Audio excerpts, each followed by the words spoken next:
فوائد العسل للسعال والتهاب الحلق.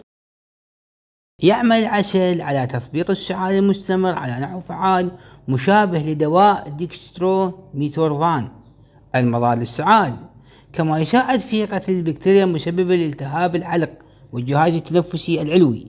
قد يساهم العسل في تحسين جودة النوم للأطفال الذين يعانون من السعال.